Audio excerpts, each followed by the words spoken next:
And I was seeing people that did not look like me. Mm-hmm. Now, I am a almost 55 this year, Black woman, introvert. Yes. Okay. Right there with You don't see. There's not a whole lot of that doing pro level videos, right? Welcome to the Sold Out Sales Podcast, the podcast that will equip both the seasoned sales professional and the more reluctant seller with mindset shifts and strategies needed to succeed in a competitive marketplace. Welcome back to the Sold Out Sales Podcast. It is my pleasure to be here with you all today. And I'm excited because I get to see one of my video heroes. And you all get to meet Miss Tanya Smith. We actually had a conversation a few years ago. It's been a long time.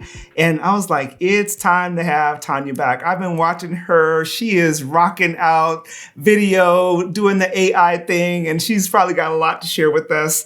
I want to introduce you to Tanya Smith. Tanya, tell them a little bit about yourself and then share with us something that they're not going to find out about you online, on your bio, or anywhere else.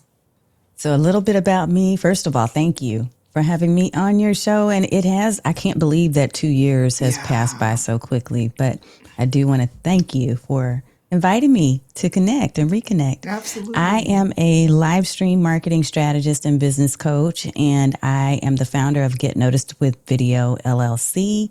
I run a weekly live stream show called Stream Like a Boss TV. And the focus of that is really to teach entrepreneurs, specifically usually service providers, that they can leverage live streaming to build authority, to create a profile or a persona of themselves that leads to them being seen as a thought leader and thereby going from crickets to cash. Ooh, I like that. I hope you trademark that because that's money right there. So tell us something about yourself we're not going to know by following you online and all those things. Yeah, you're not going to know that I actually graduated high school and went to college at 16. Wow. So I was a baby. Yeah. And a lot of people don't know that, but I actually, in my younger years, I skipped a couple of grades. And so ended up going to college and being the baby of the bunch all the time. I couldn't drink, couldn't do any of the things, which is good. Right. I've stayed focused, but I've always been more mature, I think, than my age. And so now I'm just shifting into this season where I'm not the baby in the room. Yeah. And it's a little different. But that's something nobody will know unless I specifically choose to say it. Well, I love a smarty pants with a beautiful mind. That's all right. So tell us how you got into this world of video. Because, I mean, I honestly, there's people that I watch and they kind of got a little bit figured out. And I see people who are dabbling, but you are owning this space.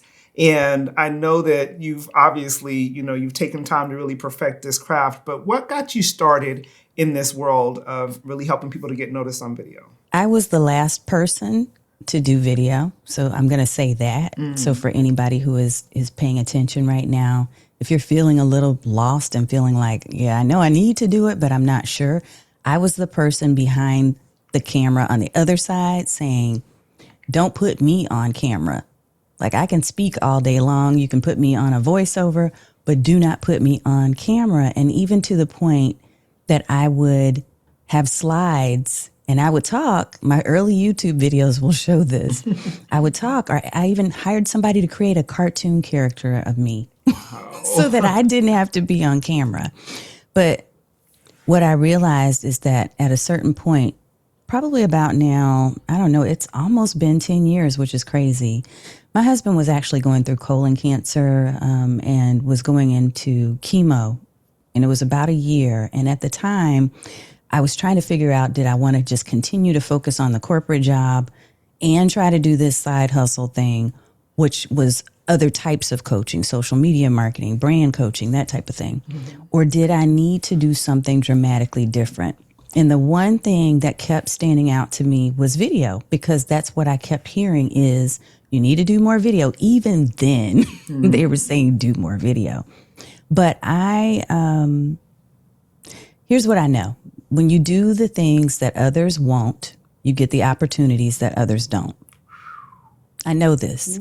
And I realized I needed to do something dramatically different if I was going to make this work. And I thought, I'm going to do this video thing. I'm going to try it for a year. And if it doesn't work, I'm out.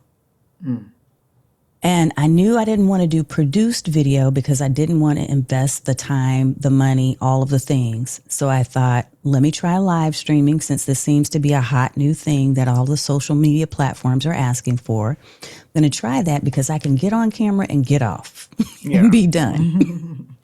And I will tell you that for that year, there was so much growth professionally. On a personal level, I have 2 daughters. They saw mom standing up and being a voice and doing something that she was afraid to do. And it became a mantra for me that I needed to show up so that other people could see that it's possible. So I have been doing video now. Gosh, like I said, it's probably been close to 10 years. Live streaming, I really went all in with Stream Like a Boss probably about six years ago. Wow. And it has just grown in so many different ways, building community, connection, putting me in rooms that I didn't ever anticipate I would be in. And I'm excited about what else is to come. And I think people need the connection of video right now, especially in this age of automation, bots, and AI and all the things. You've just said so much, because I know that there are people, I work with people who are literally just absolutely terrified of being on video, or when they do show up on video, it's a different person than when we're in a room having a conversation. So they kind of go into robotic mode and I have to speak just perfectly and all the things. How do you help people, Tanya, who maybe they've gotten this realization that they need to be on video, they see you doing it, but they're still not they're not doing it well because they have a perception of what it needs to be. The fear is causing them to maybe clam up, or they're just not doing it at all. How do you help clients to get past those moments? So one of the things that I really love to talk about as foundation is that it really starts with you committing. It starts with the commitment, just like for me. It started with me committing to being on camera and just making the decision and the choice that I wanted to do it. The confidence doesn't come right away. Yeah. By no means was I confident automatically getting on camera. And I didn't have this type of setup. I was in a walk-in closet with a PC camera that was built into, the webcams built into the PC that was directed straight up my nose. Like it was the worst angle ever. But what I share with people is that with your competence, after you've made that commitment, it's the competence that you're building up by doing it over and over and over again and creating this repetition that builds the confidence. That's what breeds the confidence. So the more competent I became, because I kept showing up in spite of the fact that there were no views, in spite of the fact that I felt like I was sitting in a room with crickets and there was no one there. I kept showing up for myself initially, and then it started to be for other people, because if I didn't show up, people would inbox me, they'd email or they'd DM and say, hey, weren't you supposed to be live today? And so the more consistent I became, the more I began to build community and connection with other people. And what I try to tell people is the most important thing you can do is start with the commitment. If you're sure you want to do this, because look, Tish, I don't work with people now who I have to convince to do video. Yeah. I work with you if you know you want to do it, but you're just not sure how. And if you're not sure how, then I can walk you through the affirmations. I can walk you through building the confidence and creating the habit. And I can walk you through the steps of how to elevate your digital, profile and creating the different scenes in studio. I can walk you through those things, but you have to have the commitment first to get started. Wow. And what about the person who has the commitment, but they're just a little shy? They're a little camera shy and they're trying to figure out how to do it, but they do want to do it. How do you help that person who's there, but just really hesitant? I just keep nudging them. I have a spiritual gift of exhortation. Yeah. So when people are in my space, the encouragement and the knowledge, because you said something earlier that I think is another key, the knowledge that they don't have to be someone else to be on camera. Yeah. That they literally can show up as who they are authentically, with all of the flaws, with all of the thoughts that run that record that's playing in our head about what people used to say about us or maybe saying now. They can do this, and giving that encouragement, but also providing them with the tools and equipping them so that they feel more empowered and look more professional and show up in a way that's still authentically them, even though it's a little bit more polished than maybe they thought they could even present. So I think one of the things that actually kind of threw me off initially was that I was looking at other people on camera. I was looking at other videos, and I was seeing people that did not look like me. Now, I am a almost 55 this year, Black woman, introvert. Yes. Okay. Right there with You don't see, there's not a whole lot of that doing pro level videos, right? What I saw was the total opposite of that. I saw a much younger crowd of people. I saw men. I saw people that did not look like me. And so I came on initially thinking I had to be like them. Yeah. And I came on with some things that I had to correct later on, some habits that I had to correct because I tried to be too pro and too structured. And now what I hear, and I love to hear this, is, you know why I thought I'd try video? Because I saw you and you were chill like me. You weren't over the top extroverted and bouncing out the walls. You didn't have on a suit and you weren't all glamorous and you just were you. I mean, some days I get on this camera and I have a baseball cap on because the hair is not right. Right. Or the makeup's not done. But I've learned over the years now that I've been doing this because I was committed to doing it. I've learned to overcome things that I thought were more important. And now I realize, and this is probably the number one thing for folks, I realize showing up on camera is really not about me at all. It's about the people on the other side of that camera that need to know what it is I have to share. Wow. That somehow that one thing, that one little message in that 30-minute, in that 10-minute, in that 60-second video is going to make a difference for them. And the more I understood that, the easier it was to move roadblocks out of the way. Girl, first of all, God is all in my business today because the last interview I had, the person was talking about how video really changed her business. And here I got you. If you're someone who hates to network because you don't always know what to say, I get you. I'm an introvert too, and I've created a free gift for you. It's my networking and sales handbook just for introverts, and it is at tishtimes.com. It'll be the first pop-up you'll see.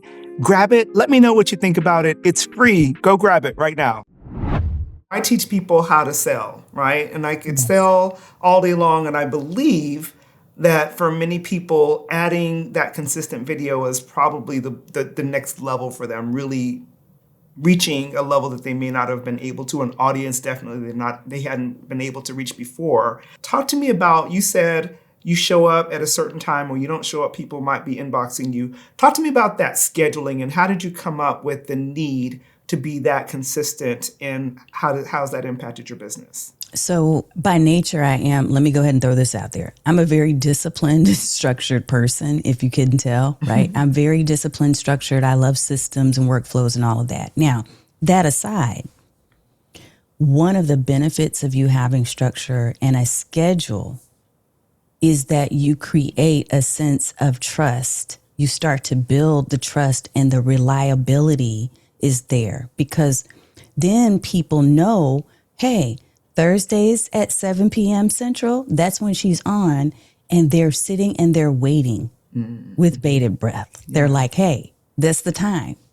And so they show up. And look, there are going to be people who are not disciplined and structured like me. There's a lot of people who are not, which is fine. You have to find the happy place for you. But what I try to encourage folks to do is to mix it up a little bit. Because there are now, I'll tell you what happened in the last year. I used to be really on time all the time, every Thursday. Right. Within the past couple of years, some things have happened on a personal level that made me realize that health and wellness still take priority. Right. And so I never want anybody to forget that. And what I started to say is I reframed my message from every Thursday, which is still, again, it's a branding mechanism, because people get to know this is when they're going to be on and this is when I'm going to come and see them. But what I realized is that I need to give myself grace to not be on every Thursday. Yeah. Every Thursday for an entire year is a lot. Yeah. So now what I have started to do over the past probably year and a half or so is I say I'm on live most Thursdays.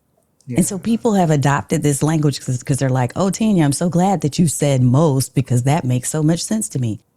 I'm saying most because I want to give myself permission that when I need a little downtime, I'm going to get that downtime, right? Yeah. But having that consistency still allows people to get to know that you're going to be there. They see that commitment from you. They see it's increasing the know, like, and trust factor that we all learned about, right? Mm-hmm. They know that I'm going to be there. They like the fact that they can count on me to show up with something that's of value for them, a message that's going to be of value to them. So having that schedule also gives you the benefit of being able to promote ahead. Yes. There's those other little mini benefits because I get to promote. So I have an entire system of how I promote ahead of time and how I repurpose that content even after the stream is done. Wow. I love it. I don't know if you have any stats off the top of your head, but give me an idea of how much of an impact from a sales perspective having that consistency online can really impact your sales, your revenue. Oh my gosh. Okay. So it's funny that you asked. Let me pull this up real quick because I actually had, and I won't put it on screen, but I just want to get the numbers for you. Just the other day, I did a webinar, a workshop where I talked about video first business. Mm-hmm. And I talked about some statistics they blew my mind when I was looking at them. I'm like, what? Is that for real? Yeah. Because what happens is when you're selling through video, especially right now, the algorithms and the socials have pretty much trained people that it's okay to buy through video. It's like the new version of QVC. For those who are old enough to know what QVC is, yes. We used to buy on TV. Right. We call the 1-800 number, 3 o'clock in the morning, buying and shopping for stuff. Yes, yes. People do that now with Amazon, but not just Amazon. They do it on TikTok Shop. They do it on, you can sell using live streams. And you can answer questions in real time. And again, it's that trust factor because people are like, oh, well, she's showing me and demoing for me all the pros and the cons of this thing, which is making me more interested and intrigued, and I'm more likely to buy. So yeah, the numbers, there was a specific number I'm going to find for you if I can find it really quick. And if not, I'm just going to say this. Mm-hmm. The thing is, you have an opportunity, especially in 2026, because people still have not gravitated. They still don't understand. So here's a couple of numbers. Here's one. The live streaming market itself is projected to grow from 113 billion to over 600 billion by 2032. Wow. We're still early right now on this. Mm-hmm. Here's another one. Viewers who engage with live content are 40% more likely to take action. That means to buy what you're selling. Yeah. Wow. Okay. That's a lot. That's huge. Oh, yes. Yeah. Thanks for sharing those numbers. When you say live stream, is there, you may or may not have relationships with any of these platforms, but is there a platform that you recommend that really works well for clients, especially when they're getting started and they may not have a huge, technology background and need to be able to move quickly? I used to say that Facebook Live, and I guess I can still say that. Look, the platform depends on what your niche is, what you talk about, who your audience is. It depends on all of those things. But I will say there's a couple that I like for different reasons. So one, I think eventually everyone who's doing any type of video should be on YouTube. Yeah. Okay. Like that's a given because Google owns YouTube. Google is the number one largest search engine. Right. YouTube is the second largest, and you want your content and your topics to be found. So it's an excellent way for you to get that viewing, right? So YouTube for sure. If you're just starting out and you want to go a little slow and put your toe in the water, the way that I did that was with Facebook. Okay. And part of the reason is because, for one thing, and I'll just give this little bonus tip for people. When you go live, if you just use native Facebook app and you go live, you can actually turn the audience from public to only me. Yes, I do know So, that. so if you want to good test it practice. out, Yes. yeah. If you want to put your toe in the water, you can do that with Instagram or with Facebook. And, it's easy. But the thing about Facebook nowadays is that they don't really preserve your content, and they don't necessarily, if you do want it to be seen by other people, they make the decision about who gets to see it versus who doesn't. Yeah. And so that can be a little detrimental, especially because they remove your live stream after 30 days now. It just gets deleted. It's off the platform. So that could work in your favor Yeah. if you're someone, if you don't want it to stay up. But I say YouTube, I believe Facebook Live is a simpler way to get started. But I also am loving Substack, Tish. Okay. Yeah, Substack is becoming a spot for people who are just tired of the traditional social media platforms. Right. And who want the combo.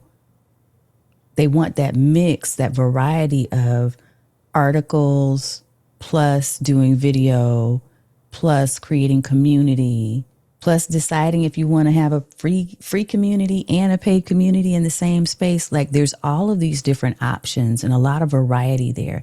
And you get to really curate the audience more than you can in some of the traditional platforms. So I'm starting to like that a lot for live streaming too. Gotcha. Well, we only have a couple minutes left. It goes so fast. But I would love to hear from you briefly now, and we'll definitely have a part 2 because I'd love to go a little bit deeper on how you're using and recommending AI in the world of video. Oh, yeah. Okay, so I'm going to keep it brief, but you're right. This could go long. Yeah. So the brief answer is this. I love AI for purposes of ease and efficiency, right? I love that I've always dreamed of being a superhero, and my power was going to be to multiply myself. And so we can do that with AI. Like we can create these AI video clones and all of that. I'm learning how to do that in a program now. But I do not believe that will ever replace the power of you personally connecting with people. Yeah. And so I've committed to, hey, I know I can do all of these things because it's simpler and it's faster and it's going to help me to multiply myself and to be in more places. But I'm not giving up my connection with real people because they need that right now.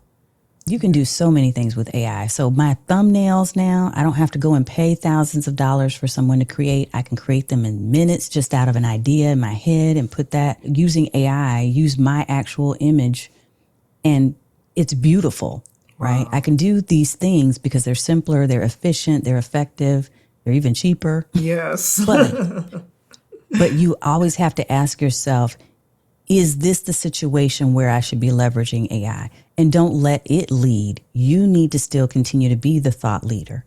It just becomes an enhancement and a tool. Wonderful. Well, tell us, Tanya, how can people reach you? I know people are going to want to reach out and talk to you about how they can get noticed with video. How do you want people to reach out to you? I'll just give one link, and this will lead you to wherever you want to connect, and that is streamlikeaboss.tv/links.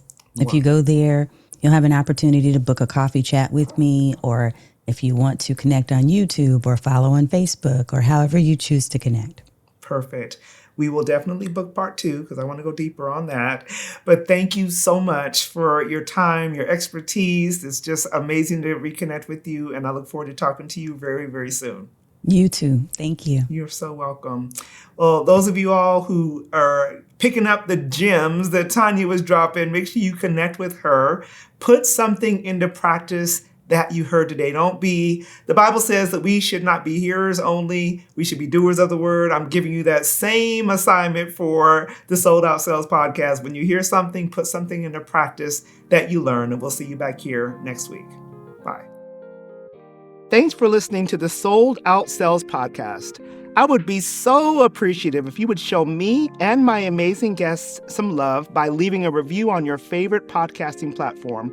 Also, go over to tishtimes.com/resource page and make sure you pick up your sales and networking handbook, especially for introverts. Also, I would love to continue this conversation, so make sure you connect with me on Facebook, Instagram, and LinkedIn. I'll see you back here next week.